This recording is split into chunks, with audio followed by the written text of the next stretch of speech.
the Vice Chancellor and your team for the warm welcome. Unlike Silly, I'm a student or product of this university, Faculty of Sciences, Maths, Physics, Computer Science, that sort of thing. But I'm told now it's all been redone. But anyway, it's good to be back in this nice facility, which I'm also told that the university used its own resources to build, which is also quite commendable. So thank you for that. I head the Zimbabwe Investment and Development Agency. I know some of you definitely will know, so I'm seeing our former team members. I see Danai and Salom. Do you mind? So they spent a year with us, and I saw Arthur as well somewhere. I don't know if he's inside here. So they were attached to ZIDA for a year, so it was a pleasure having them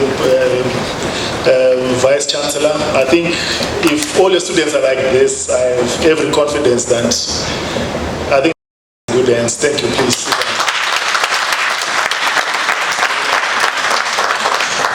So really today, Vice Chancellor and the leadership of the university, I think, ladies and gentlemen, and more importantly, obviously, to the student body that's here and your professors, it is a privilege, like I said, to join you during this important research and innovation week. And allow me also at this point to commend the university for continuing to create a platform that encourages innovation, research, and national dialogue. The fact that you are showcasing, and it's quite brave to show your product to the outside world, like the stands we saw outside. I think that is most commendable, and we do, I think, encourage that. So today, I would like us to have a practical conversation about knowledge, about innovation in Zimbabwe's future. And we say it time and again, I'm sure you've heard it many, many times, that Zimbabwe is blessed with many things. In the investment world that we traverse, we hear that there are abundant natural resources, 60 plus minerals, fertile land, talented people, strong academic institutions like yours, and entrepreneurial energy. I think that is one thing that stands out for a typical Zimbabwean. That's that entrepreneurial spirit. They never say die attitude, no matter how difficult the environment might seem out there, but we always seem to find a way to get things done. And obviously a young, educated population. And you are going to add to that body of citizens. But there's one important question that we must always ask ourselves. How do we turn all this potential, this knowledge, this talent, creativity, into real economic success for our country? Because, in some areas we travel, people always wonder that, you've got all those things, but why are you still, in the state that you're in? If you've heard Margaret Thatcher, those who are students of history or like to go on YouTube, she quotes a very important thing, and she mocks that, look, everyone who's got resources, somehow they are just cursed, they are troubled. The British don't have anything, the Japanese don't have anything, the Koreans don't have anything, but look at them, they thrive. But I think it's time also that we, not knowing that, there is that perception that we are smart enough to overcome that. So how do we move from ideas like we saw outside there to businesses? Because that's what they should translate to. The parents that send students here, they want, the ideas in their children's heads to mean something, to be a business.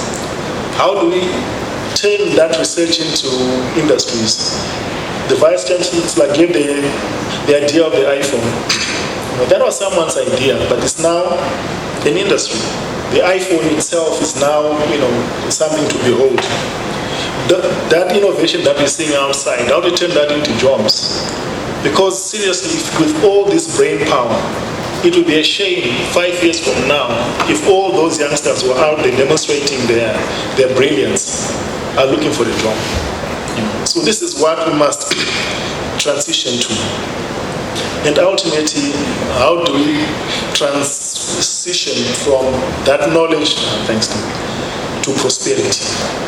Because the prosperity of one of those innovators impacts our country, it impacts the reputation and standing of this university, I think, in the wider world. So a country can have brilliant graduates, excellent researchers, talented artists, innovative engineers, creative thinkers, but if that knowledge does not solve problems, and I'll keep saying that word, solve problems, create value, attract investment, and improve people's lives, then its full potential can never be realized. Because what's happening outside, what this week represents, has to turn itself into things that are tangible, that impact everybody. So this is the challenge before us as a nation, but it is also one of our greatest opportunities. So ZIDA's job is to showcase the potential that the country has, the opportunities that we have as a country, and draw investment to exploit or to fulfill that potential. That is what we are here to do. And the team that I'm here with, their job is literally to take these ideas to persons or places where we believe investors can be found. So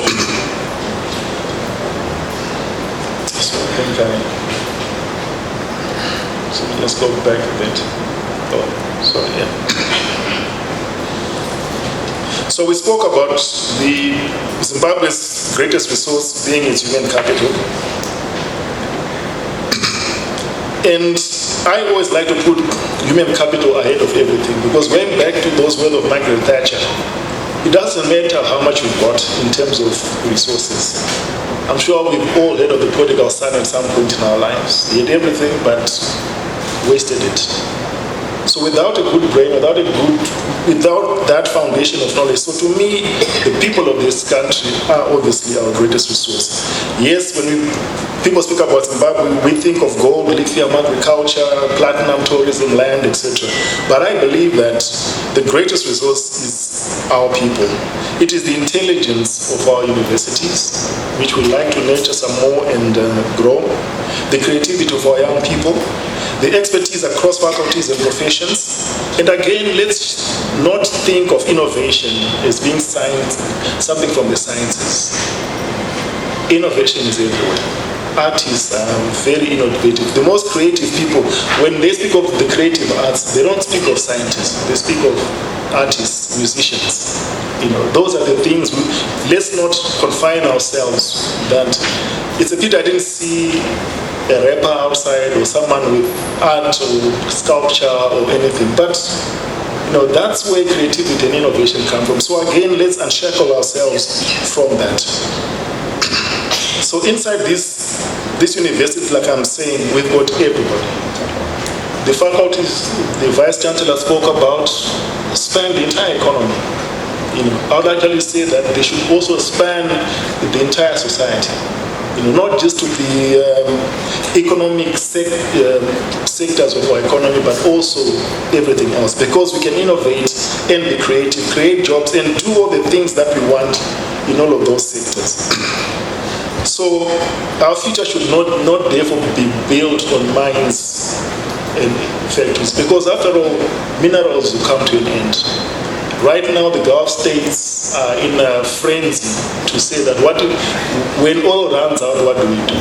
So Dubai took a decision long ago that let's not be beholden to oil and gas. And they transformed the economy, right? Obviously, it's unfortunate now there's a war there, but I guess they'll be more resilient than their neighbors who are solely dependent on oil. As long as that strait is closed, they can't generate money. So again, it's the same thing here. Where are we beyond gold, beyond platinum, beyond lithium? So, and So for that to happen, we must obviously bridge the gap between knowledge and those economic outcomes. And one of the biggest lessons in innovation and entrepreneurship is very simple. Good ideas solve problems. As I was walking and seeing some of the stands outside, the thing that I was most eager to find out is that why did you do this? Why are you doing it? Right? Because when you start to do project development and things like that, any project, any business, unless it's solving a need or a problem out there, it can just become academic.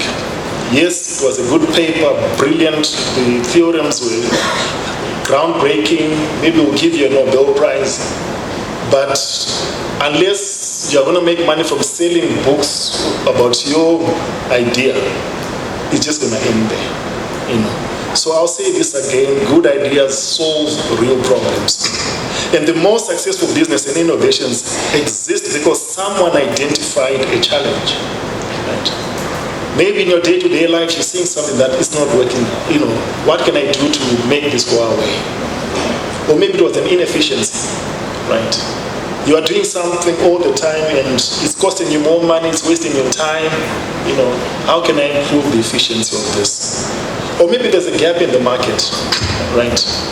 Maybe there's only 10-liter bottles of water but there's nothing that just for 2 sips. I don't know, maybe someone wants it out there, right?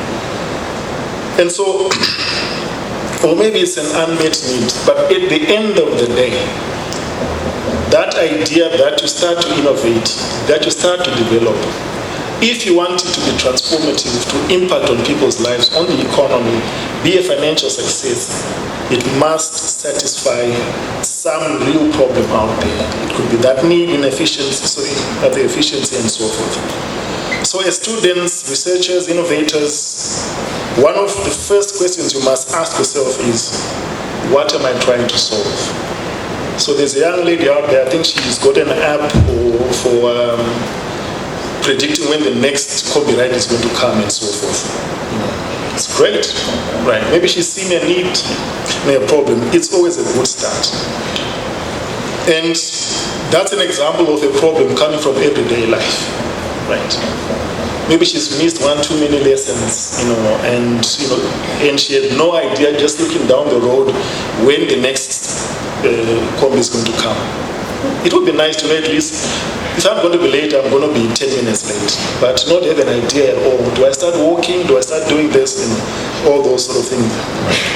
Sometimes it may come from industry challenges, and I'm glad the Vice Chancellor spoke about the collaboration that university wants with industry.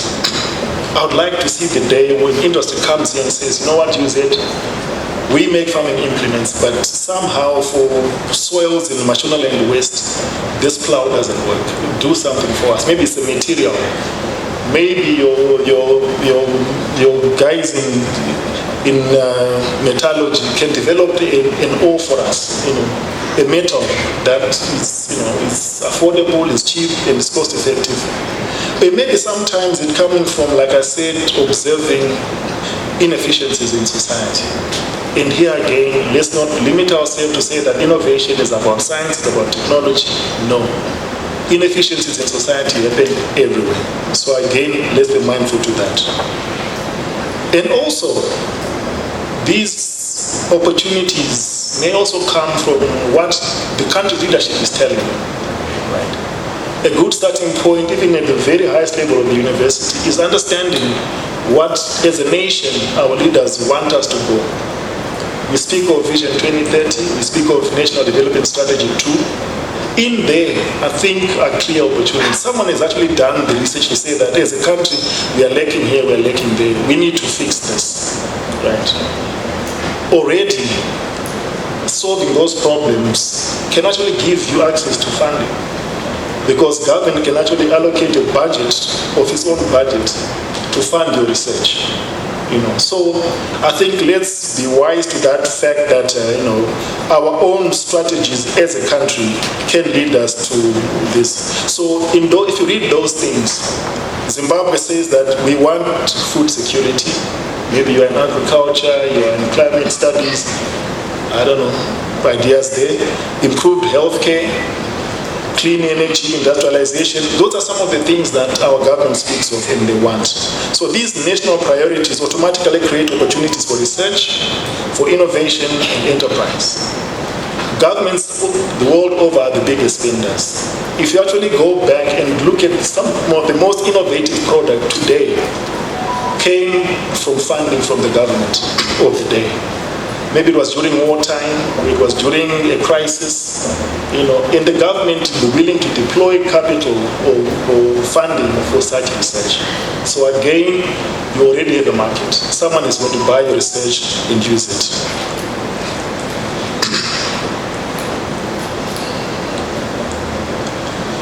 So again, I go back to that point I said that about real problems and creating value. So one important reality we must understand is this, that also not every good idea becomes a successful innovation. I think it's okay. Those who do experiments, that's why we do experiments. We do it 1,000 times, maybe the 1,005th time, that's when we get it right. So again, let's also develop a culture that because someone tells you that your innovation or your idea is not perfect, doesn't mean that it doesn't work. It's an opportunity for you to do better next time. Because innovation only becomes economically meaningful when it creates value that somebody is willing to pay for. And that's the point I said earlier, right? Every innovator must eventually answer some very important questions. Who needs this solution?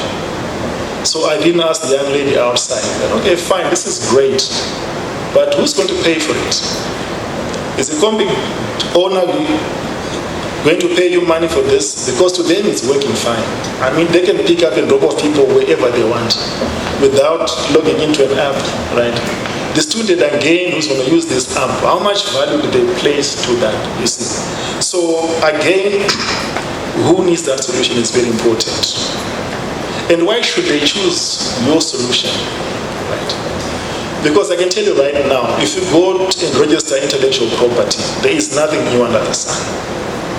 I think those are the things that win Nobel Prizes, the ones that no one else has thought about. So the chances of you coming out with something totally transformative and unheard of, look, I'll take my hat off to you and say, well done. But the chances are that you are going to improve on something, right?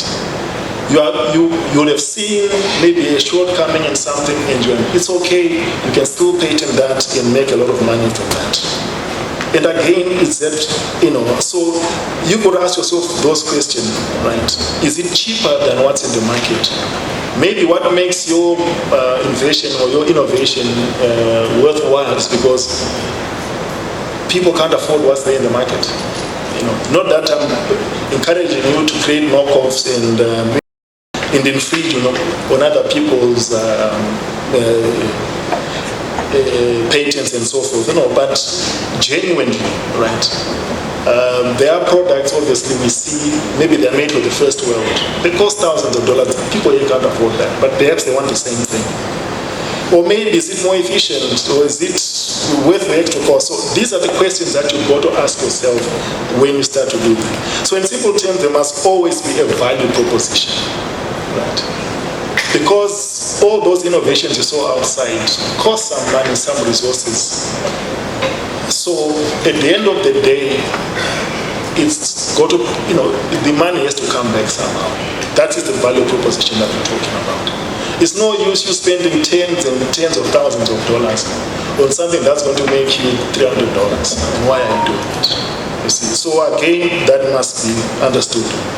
And there must always be a reason why the market out there will adopt your innovation.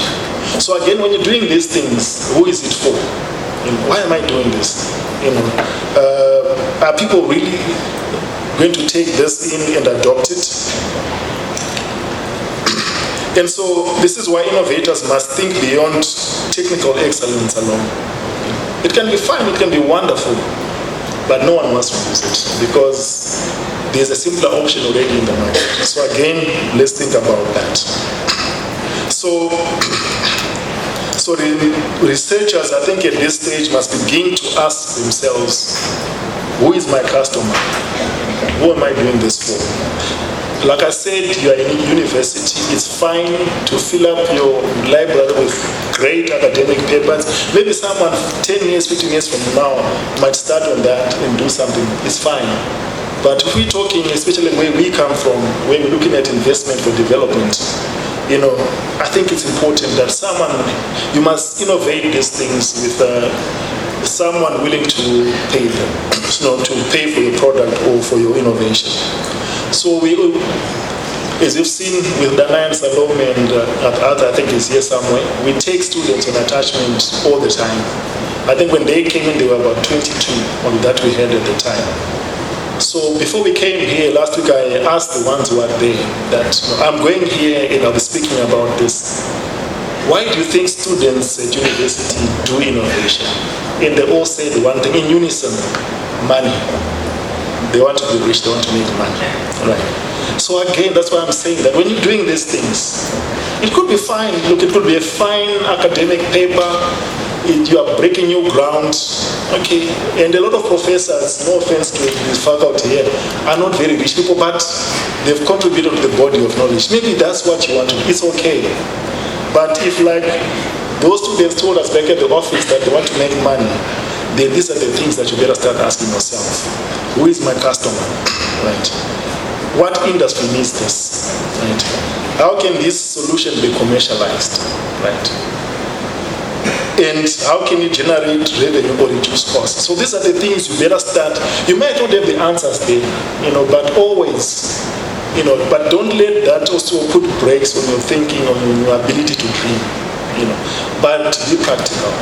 Because I said at the beginning that I would hate that 5 years from now, all those brilliant ideas we saw, the work that is gone into them, 5 years from now, we speak about them, that that was a great idea, but where's that young man now? Where's that young lady? She's unemployed, she's looking for work. This is what we're trying to stop and avoid. So the next thing that I want to talk about is that obviously research requires initiative, persistence, and also risk-taking. It's not easy conceiving something and it coming to the fruit. That's a big risk you're taking, right? But so the effort, in my view, should go beyond the classroom. I think sometimes students and researchers in general believe that once they finish the research paper or dissertation or prototype, the work is done. But I think in reality it's just beginning. That is the beginning of it, right? And turning that research into economic opportunity, requires, like I said, initiative. It requires people willing to test their ideas. Now, I salute those young men and women out there showcasing their ways. But the biggest lesson they must take from that is that for months they've been locked up in their rooms, in their labs, doing these things. This is the first opportunity they're interacting with the real world. The questions they're going to be asked, I think, don't take offense, right? Because it's that person you want to use your app. But if he's asking you something that perhaps you've not thought about, then I think it's time you listen. That, okay, I do understand you, or I had not thought about it. Or they'll ask you, so it's good to test ideas. And what you tend to find is that the moment you praise someone, right, a lot of people feel offended, they're defensive, but this is business. That person who's asking those things is a potential customer or future buyer of your product. So unless they understand it and they are sold into it, then, it's not going to the market. Obviously, building prototypes is very important because you are testing it at a smaller scale. And always be willing to improve concept. And feedback is very important, right? we encounter a lot of people that walk through our doors to say that I've got a brilliant idea, please find me investors. You know, and I'm like, okay, so what does it do? Okay, the moment you start to ask them basic, simple business questions, you know, they face resistance. And sometimes we are blamed that we are not welcoming to innovation, to ideas and so forth. But this is what I'm saying, that be vulnerable, right? You know, be willing to accept that there's something about your innovation that someone out there may see that you've not thought about or seen. And so sometimes this means that you spend more time. You know, even when you think that I'm done and everything is done, maybe you are not. You know, go back to the lab, refine it. You know, a lot of good products didn't happen overnight. Maybe it was on the 700th time when everyone had given up. But that persistence of that person who knew that, look, if I could only just improve it, you are taking in all this advice, this criticism, sometimes it may look like that. And it means that you are also sacrificing your own personal resources, your time, sometimes your own money, right? And, you know, you are knocking on people's doors. Persistence helps, right?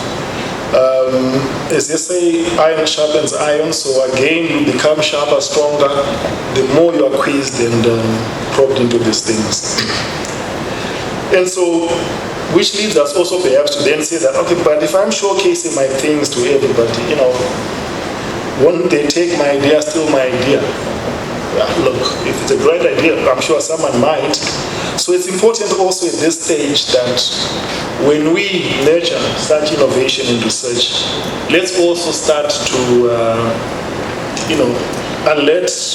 let it be known, to those who are doing this, that there are ways of protecting your innovation, even from the very beginning and onwards. So it's very important to, So we should help, I think, collectively. We do that at ZIDA, but also the university. We should help for researchers to understand things like patents, copyrights, trademark, licensing, commercial agreements, non-disclosure agreements, and technology transfer processes. Because your product, at some point, someone is going to have to look at it.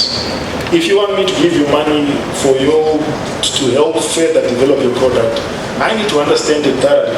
I'm not going to give you, just for looking at the prototype. But those are the things we do. So we should therefore, I think those innovators, ask these following questions: how do I protect this? How do I commercialize this? And how do I ensure that this innovation creates value, even in this? So I think it's an area that I would seriously want us to. So for us also, like I said, I think this is just emphasizing it. I think let's not be closed in thinking that innovation and science, because perhaps for everyday language we associate science and technology with innovation, but innovation is everywhere. So I think let's do that. Which takes me to my next slide, which is about building a culture of value creation in Zimbabwe. And again, it's let's innovate with a purpose. I think that's the long and short of that. We must, and I think as a country, like I said at the beginning, we have all these resources. There's nothing stopping us doing this. We're exporting our lithium for someone else to make batteries. Yes, they've invested a lot to get to the stage where we are, where they are. But again, for us, there's nothing stopping us, right? And I'm speaking here as someone who represents government in these areas, and I'll certainly urge universities, obviously the government itself, to create stronger collaboration. I think working in silos also doesn't help, because no one has monopoly as far as innovation and technology is concerned. So, and this is where I guess we come in as an institution is that it's important that we must also look at what happens after an idea begins to show potential. This is once an idea or the problem has been identified, the solution has been developed, the research has been conducted, the prototype has been tested, the market opportunity understood, and potential revenue sources have been identified. So the next step becomes moving the project towards investment and implementation. And this transformation is very important. Many good ideas never grow because they fail to move beyond the concept stage. Sometimes innovative development, so innovators develop excellent solutions, but they struggle with the things that I spoke about earlier. So at ZIDA, we are increasingly focused not only on promoting Zimbabweans generally, but as an investment destination, but also on helping identify and promote investable opportunities within the economy. So once a project demonstrates commercial potential, here we are saying that will someone actually pay for the final product, and is it being made, at a cost less than the selling price? 2, is it scalable? Yes, I've made a prototype, but can I practically make 1,000 of these a month? What would I need in terms of infrastructure and so forth? Economic resilience and those sort of things. It becomes easier to attract interest from investors, from financiers, development partners, from industry players and other strategic partners. And this is where we come, right? So take that idea, I think innovate, don't be held back as far as that's concerned. But some of the things that we do is to bring the commercial aspects of it. And once that's done, we are more than happy to work with you. And Silibatis and the team are more than happy to take one of these projects on the road and say that, look, this is from one of our colleagues back home, right? And all they want is this, right? We'll be more than happy to do that. So I'm challenging you that what we like there, allow us to work with you. Don't feel offended if perhaps we are criticizing too much or you feel that we're criticizing. But if you've seen Shark Tank, that's the real world out there. Someone thinks it's got a brilliant idea, but they're torn up by those people. Because those people, at the end of the day, no matter what product it is, a bottle of water, an iPhone, a television, a car, at the end of the day, does it make money? Is it profitable? Is it worth it? And you as an innovator have to be able to answer those questions. So ladies and gentlemen, I think my call to action really is that we don't lack intelligence, we don't lack creativity, we don't lack ideas. We must strengthen the systems, which is part of what we are doing, availing ourselves to be like this, showing you what people out there want in terms of ideas. Excuse me. And this partnership, ourselves and the university and business out there. And so we need to strengthen even the mindsets that help transform the ideas into opportunity and prosperity. To the students here today, think beyond examinations and certificates. Some of the richest people who've innovated didn't finish their degree programs. I'm sure you've seen these stories time and again. I'm not saying quit your program now, but if you are convinced, and again, if you read those people's stories, it wasn't a smooth journey. Many times they were turned down. They were asked, business people or venture capitalists or bankers didn't understand their products, but it didn't stop them. So again, maybe that feedback might be someone not understanding me, but then again, balance it out. So think about solutions, enterprises, and impact. Do not only ask, what job can I get? Obviously, not all of us are going to be businessmen, but some of us are going to work for somebody else. But those of us, I think, who have it in them, why look for a job if you can actually be an employer one day? So again, let's think about that. Also ask, what problem can I solve? This is where innovation starts. They say necessity is the mother of invention. It's not a new term.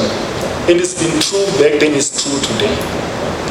You create something because it's needed. You don't create something that's profitable because it's a nice thing to have. It just doesn't work. Right? Oh, what can I build? What value can I create? How can my knowledge improve lives? Again, it could be a social worker. It could be, you can do so many things. How can this idea become economically sustainable? So those are some of the questions that I'll say, And to researchers and those who are in the teaching space, let us continue also pushing research beyond publication, to education, that protection that I spoke about in commercialization. I know that when you are in front of a lecture, maybe that's not it. But when we begin to see signs of potential, I think let's also start at that stage to be mindful that these things need to be taken on board. And to the university itself and Vice Chancellor, we really appreciate this opportunity. I think let's continue to strengthen these innovation ecosystems. I think let's encourage and nurture them. In my last role at the Securities and Exchange Commission, where we regulated stock markets, asset managers, and things like that, we had what we called sandboxes. So if when kids play, in a sandbox, you just let them do whatever they do. But it's a safe space. They can't hurt themselves. Okay, they might try to eat the sand, but sand is not really that dangerous. So you let them play. So I'm saying that again, as a university, let's create those playpens. And no idea is ridiculous, but let's encourage that. So again, I say that let's create these innovative ecosystems, incubation support, intellectual property frameworks. Again, let the students or the researchers be assured that when I'm dealing with the university, it's a college of integrity and I'm protected. And I think as a university, you have better muscle and heft to defend and protect those. Obviously to the industry, and I know during this week you're going to interact with a lot of companies. I would say that encourage those close collaborations between yourselves and them. Actually, to expose even these youngsters to their own experiences, I think that's important. Investors, in my view, I think I'm encouraged today with what I saw outside, what's possible. With a bit of work and fine-tuning, a lot of those ideas are scalable. And to every young Zimbabwean today, look, I think let's believe that ideas have value. And that your knowledge can create an opportunity. No one has a monopoly over other ideas. Why does America lead in innovation? Because their society allows people to think, right, and to express themselves. And institutions, their university, their financiers support such ideas. And they also accept that there's going to be a lot of rubbish thrown their way, but out of that rubble and all that comes their way, even if 1%, 0.5%, 0.1% of tens of thousands of ideas will make an impact, will make a difference. Because prosperity is built when knowledge creates value. And Zimbabwe's future success, in my view, will depend not only on the resources beneath our soil, which I said earlier on, at some point will run out, but also on the ideas within our people. So let's therefore move boldly. Look, don't be ashamed, don't be afraid. Let's move from knowledge to prosperity, from ideas to action. And there's nothing more disheartening when you're maybe 50, 60 years old and you look back and say, only if I persisted with that idea. Because someone else has made a lot of money from it. But I thought of that first, long before these guys did it. You'll just be a hateful and a sour person at the end of that. And so, this is really what I wanted to share with you this afternoon. Thank you for your attention. And I'm hoping that this won't be the last time that you see us here. I said to the Vice Chancellor and his team in the briefing room that I would love us to come back here next year. And if you give us a slot on the first day, to then ask Zimbabwe to say, you know what, of all the exhibits we saw out there, we identified 5. We took these on the road, and guess what? This one found funding for this. This one is now gone beyond prototype. Then you would have used as well. But if we were to come back here and nothing at all has happened, at least let's learn that maybe what we saw here, this offering, and there's no harm, the same exhibit are coming next year with an improved version. I think that is what we want to see. But otherwise, thank you very much for your attention, and yeah, thank you.